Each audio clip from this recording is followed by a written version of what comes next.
Welcome everyone to NTO Weakling's YouTube commentary of the ASUS ROG Good Studio Invitational. My name is Curtis Wright, aka NTO Weakling.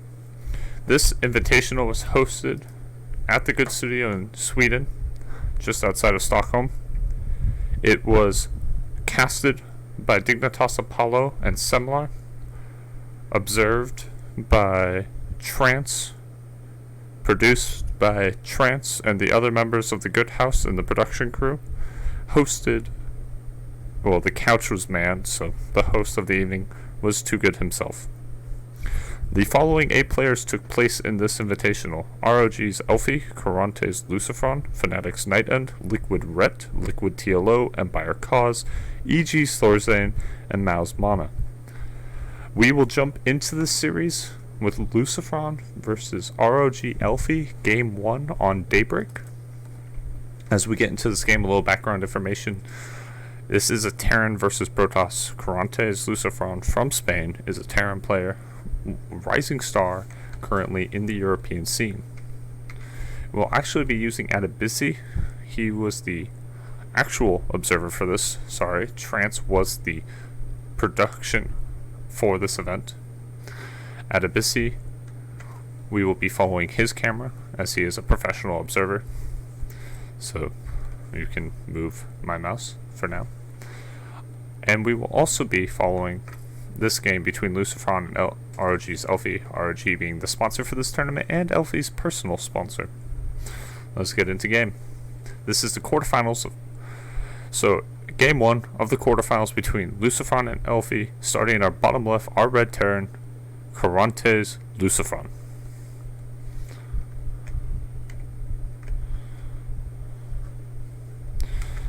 Going back to Bisi's cam, Lucifron just starting off, making sure he splits his workers nicely, so workers are on the far patches. But in our top right position of Daybreak, we have our blue Protoss player. His name is ROG Elfi.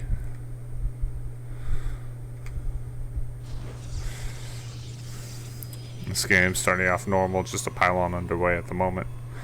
As we get into this game, there is something that I would like to talk about actually. Lucifron has quite possibly the most interesting style at TVP. As we go back to the alt cam, Lucifron lately has been showcasing a certain style of TVP that is very unique to him and his playstyle. He prefers to open with a 14 command center versus Protoss, something that is very uncommon in the Terran versus Protoss matchup, normally only found inside of the Terran versus Zerg matchup. And he also uses it to wall off, so hopefully we will see this once again here at the Good Studio Invitational. Now this is a game that is a little bit old, a little bit dated, but it was quite one of the more interesting tournaments that have come out with replays as of late. Thanks again to the Good Studio for releasing those, and I'm glad that nobody stopped them. And yes, Lucifron is going to go for his traditional, well, is now becoming his standard style of TVP, the 14cc into double barracks. The beauty of this build is it does prevent any damage from really taking place to Lucifron. He walls off with this barracks, so even if a Zealot were to be chronoed out or a proxy gateway were to be placed down, a normal auto win becomes a defendable position. With this wall off, you can now take the time to build the barracks, repair the depot, build the command center. When this is finished and the barracks is finished, repair both of those, which you do have enough time to do, as we see the second barracks coming out. And then you can begin to produce Marines and defend this wall off right here. Very interesting style. Elfi deciding to respond to this style by taking less gas early on and a faster nexus and waiting for the cybernetics core, waiting on the cybernetics core so that way he could get this nexus out faster, not wanting to be behind an economic stance with Lucifron, and also knowing that Lucifron can't be aggressive right now because his barracks have both been delayed. Though Elfi does take a chance with this style, it'll be interesting to see whether or not Lucifron picks this up as the game goes on. But because Elfi has decided to go for a delayed Zealot, Lucifron now has a timing he doesn't normally have. Lucifron has a timing where he can get out a large group of Marines, push across the map, and potentially do damage to Elfi.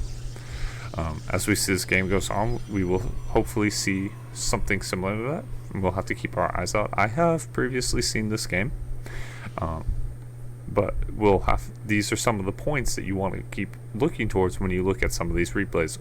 Keep in mind, all these replays can be found on gosugamers.net.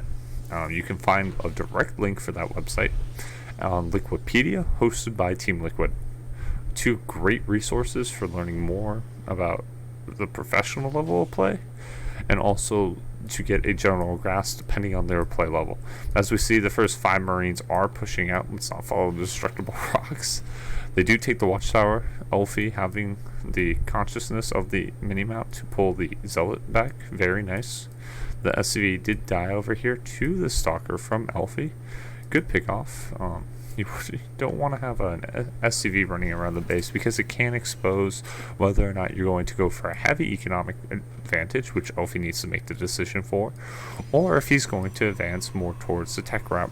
Interestingly, Elfi does get the second gateway. I personally think this is in response to the second barracks that was built by Lucifron. Now, Lucifron has teched up to a factory, grabbing 2 gases right after getting the 2 barracks, and has continued the depot production, preventing himself from getting supply blocked. As you see, though, Elfi has begun to take an economic advantage.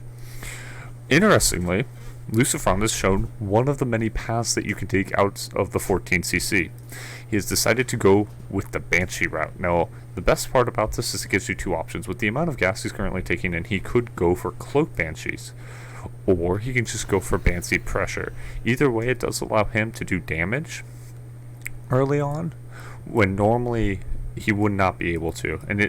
But Elfi's build keeps him safe enough that he will not have to worry about any of these possibilities from being an auto loss. Very good build here out of Elfi. Does grab a 3rd gateway to stay safe, moves his sentries up to the initial ramp, so he's 1 force field away. But Lucifron did pull back. In my opinion, this wasn't a great move. He had a large group of Marines, only 1 Zealot out, but then again, he did not know what type of production Elfi was sitting on. Now, we do see that Elfi is rushing straight up to Colossi, a very potent unit in this matchup, and can straight up kill a Terran with 1 too many Marines and not enough micro. Lucifron, though, is going to explode in production in the next few minutes, grabbing 3 more barracks, already on 2, going up to 5 barracks worth of production, a good healthy count, and going up to double engineering bays. As we see, the first Banshee is coming out, Cloak almost done. Stim has started, though. This is the one trade-off you have to make as Terran. If you go for Cloak, your Stim will be later. If you go for Banshees, your Stim will be later. It's just like with Protoss. When you decide to get more Sentry heavy, your Forges will be later. Your extended Thermal Lance will be later, because those upgrades are so gas intensive in the early game. Lucifron quickly adding on 2 more refineries, realizing that his gas is being strapped right now. Zealot is out on the map. Let's see how this first Banshee does. The Banshee being easily spotted by these sentries and stalkers. Unfortunately, he doesn't initially go for those sentries. He could have done way more damage. He does get 1 sentry, but here comes in the observer. Lucifron does not pull the Banshee back fast enough, and does proceed to lose it.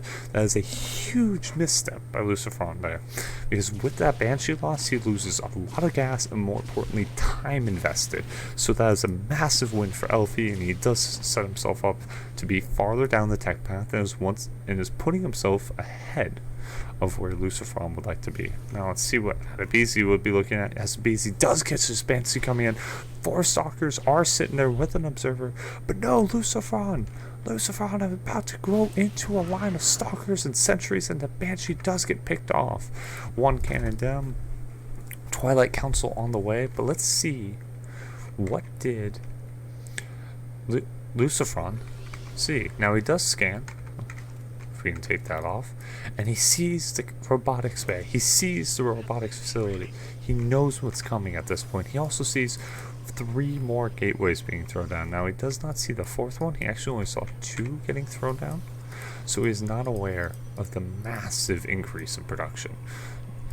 Oh, and this is huge. Not seeing this Templar archives is a massive threat to Lucifron's survivability in this game. As this game gets later, this small tech decision from Elfi will kill Lucifron if he does not react and does not scout in time. Now, Lucifron right now is sitting in a very comfortable supply lead. This is a supply lead you love to have as Terran, but here's the reason. Currently speaking, Elfi is on 2-2. 1-1 has finished for Lucifron. Lucifron is not starting that 1-1 because he doesn't have the armory for it. So Lucifron is going to fall behind in tech, fall behind in economy, fall behind in every way, shape, and form if he does not do something with this big bio ball that he is sitting here. Unfortunately, Daybreak has the best defender's advantage for Colossi. With small, narrow chokes that you have to run into, force fields can make those even narrower, and Colossi can rip apart your bio ball. Here we see Elfi taking up his third base, and Elfi does a very interesting style lately. He has been adding a third base and immediately switching to Templar and not continuing Colossi production. Off 3 base, you cannot go Colossi and High Templars as Protoss, but what you can do is you can go for one or the other. Elfi fakes Colossi off a 2 base and proceeds straight into 3 base High Templar. Now here comes Lucifron's chance. Lucifron having the supply lead, getting near maxed out. He needs to make something happen here. Sees the High Templars. How many storms do we have? And here comes one. There are 2. There's one more storm in this army. Another High Templar about to have storm in 4 seconds. And this bio ball is forced to retreat. The Vikings almost die. 0 Colossi dead. Elfi holds in an amazing position. Lucifron just now adding on the armory. Elfi's 2-2 is finishing up. Charges on the way. 3 more gateways. Elfi is taking full commanding position of this game. Lucifron will not be able to observe Elfi's position, and he really needs to kill this observer. This observer has followed his army all the way from here and is showing why it is such a great thing to have observers everywhere. Elfi, knowing this, pushes out on the map. He has 1 storm. Will he play down? Storm costing 75 energy. Here goes 1 storm. Tries to hit the Vikings. Misses, though. The Vikings are being shot down by the Stalkers. They kill off the High Templar. And no! A miss rally. That is huge by Lucifron, losing so much of his army. Lucifron having a large enough army that he could potentially kill off Elfi's now, as Elfi has no storms left over. Only 1 High Templar, and storm is only going to be ready in 15 more seconds, in-game seconds. 2 more medevacs getting caught out in the open. Lucifron, what is going on? His APM and his multitask slipping from him. Elfi switching back into Colossi now, pulling out a massive amount of Zealots and a High Templar moving up. We missed a drop up here where 2 medevacs worth of units could not get dropped in because of that 1 High Templar and the massive force of Zealots. But here comes in Elfi. Elfi feeling like he can put a nail in the coffin here. We have 3 High Templars from Lucifron, all with storm energy. Lucifron attempting to pick off High Templars by sending out a small group of Marauders. No, they're just not enough DPS there because he is behind it in upgrades. 3-3 is almost halfway done for Elfi. This upgrade disadvantage is huge right now and is really putting Lucifron far behind. Lucifron, if he can look back on this game now, which he probably has already, can say with confidence, it was the upgrades that did this. Lucifron has this ability to split. He could have taken this game. He could have gone toe to toe with this army, and his ghosts are coming in, but his upgrades just aren't there. Sending a small group of Marine and Marauder forward again, but whoa, another Colossi has shown up. This is going to be the final battle, ladies and gentlemen. Will it be enough? This is the big endgame battle, unless they can macro their way out of it. In come the charge lots now. The storms are getting ready to go down. Both the Vikings are dead. The army is clumped up, pressed against these barracks. Where will the storms go? The storms do not land, getting hit by EMPs. The bio ball surging forward. Can Lucifron hold? Can Lucifron hold? Bio ball's being forced back by these Archons. It looks like Lucifron, the hero of the Terran race, will hold, wiping out Elfi's force. But Elfi, back at home, has been macroing himself away with his massive amount of production, adding on his 4th base. adding in an attack into the third, just not allowing Lucifron to feel safe. Lucifron only at 50 harvesters for 69. Elfi, sensing that he can go for the kill now, has re-macroed up a 150 supply force. Lucifron is now 50 supply behind. This observer telling Elfi he has a shot to win this game. Elfi feeling as though a win is within his grasp, wanting to see that GG is moving out. Elfi, now having 4 base worth of gas, can now go High Templar and Colossi comfortably. He is still floating a lot of minerals though and can warp in zealots at any time, but here comes in the Elfi. Will the hammer fall on the Lucifron's Bioball? One storm misses. And there goes the feedback. Another storm hitting most of the Bioball. The Bioball being shredded by the +3 attack zealots, and there's GG. Lucifron taps out of this game. Elfi taking it. Game 1 of the series. This has been a YouTube commentary by NTO Weaklings. I was commentating the ROG quarterfinals between Quarante's Lucifron and ROG's Elfi from the Good Studios Invitational. I will be returning with game number 2 in just a little while. Thank you for watching game number 1, and have a great night.